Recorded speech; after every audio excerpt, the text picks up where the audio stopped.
Hi friends, ನಮಸ್ಕಾರ. ಇವತ್ತೇನಪ್ಪ ವಿಷಯ ಅಂದರೆ ಬೆಳಿಗ್ಗೆನೇ ತೆಂಗಿನಕಾಯಿ ಪಟ್ಟೆ ಕ್ಲೀನ್ ಮಾಡೋಕ್ಕೆ ಬಂದಿದ್ದಾರೆ ತೋಟದಲ್ಲಿ.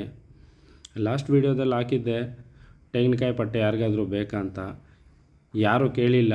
ಅದಕ್ಕೆ ಹೋದರೆ ಹೋಗಲಿ, ನಮ್ಮದೇ ತೋಟದಲ್ಲಿ ಬಾವಿ ಒಂದು ವೇಸ್ಟ್ ಆಗಿದೆ, ಅದರಲ್ಲಿ ಹಾಕಿ ಕ್ಲೀನ್ ಮಾಡಿಬಿಡೋಣ. ಕೆಲಸ ಮಾಡೋ ಜಾಗದಲ್ಲಿ ಒಂದು ಇಲಿ ಕಾಣಿಸ್ತು. ಆ ಇಲಿ ಕಾಣಿಸೋಷ್ಟೊತ್ತಿಗೆ ಶುರು ಮಾಡಿಕೊಂಡ್ರು ಹಾವು ಬಗ್ಗೆ ಮಾತಾಡೋದಕ್ಕೆ. ಕೇಳಿಸ್ಕೊಳ್ಳಿ ಏನು ಮಾತಾಡ್ತಾರೆ ಅಂತ.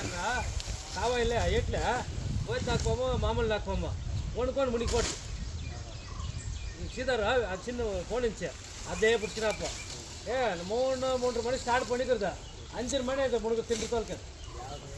ಇನ್ನು ಹಾವು ಬಗ್ಗೆ ಆಯಿತು. ಇನ್ನೊಂದು ಇನ್ಸಿಡೆಂಟು ಅಂದರೆ ಲಾಸ್ಟ್ ಟೈಮ್ ಕೆಲಸ ಮಾಡಿದ ಜಾಗದಲ್ಲಿ ಏನೋ ನಡೆದಿದೆ, ಫನಿ ಇನ್ಸಿಡೆಂಟ್ ಅವ್ರಿಗೆ.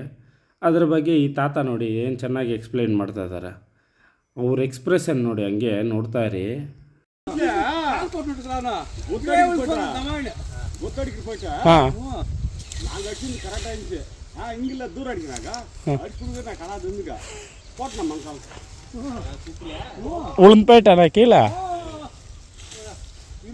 ಫೈನಲಿ ಒಂದು ಲೋಡ್ ತುಂಬಿತು, ಎತ್ಕೊಂಡೋಗಿ ಡಿಸ್ಪೋಸ್ಗೆ ರೆಡಿಯಾಗಿದೆ.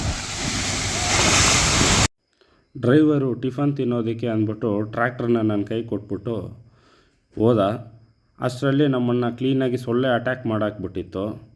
ಆದರೂ ಕೇರ್ಫುಲ್ಲಾಗಿ ಓಡಿಸ್ಬೇಕು ಟ್ರ್ಯಾಕ್ಟ್ರನ್ನ, ಇಲ್ಲಾಂದರೆ ಟ್ರ್ಯಾಕ್ಟ್ರ್ ಹೋಗ್ಬಿಟ್ಟು ಬಾವಿದಲ್ಲಿ ಬಿದ್ದೋಗುತ್ತೆ. ರಿವರ್ಸ್ ಹೊಡೆಯೋವಾಗ ವೇಸ್ಟ್ ಎತ್ಕೊಂಡೋಗಿ ರಿವರ್ಸ್ ಹೊಡೆಯೋವಾಗ ಟ್ರ್ಯಾಕ್ಟ್ರ್ ಬಾವಿದಲ್ಲಿ ಬಿದ್ದೋಗುತ್ತೆ. ಅದಕ್ಕೆ ಕೇರ್ಫುಲ್ಲಾಗಿ ಕಾನ್ಸಂಟ್ರೇಟಾಗಿರಬೇಕು. ಹಂಗೂ ಹಿಂಗೂ ಇನ್ನೊಂದು ಲೋಡ್ ಕಂಪ್ಲೀಟ್ ಆಯಿತು, ಡಿಸ್ಪೋಸು ಆಯಿತು. ಓಕೆ ಫ್ರೆಂಡ್ಸ್, ಸಿಗೋಣ ಇನ್ನೊಂದು ವೀಡಿಯೋದಲ್ಲಿ. ಟಾಟಾ, ಬಾಯ್ ಬಾಯ್.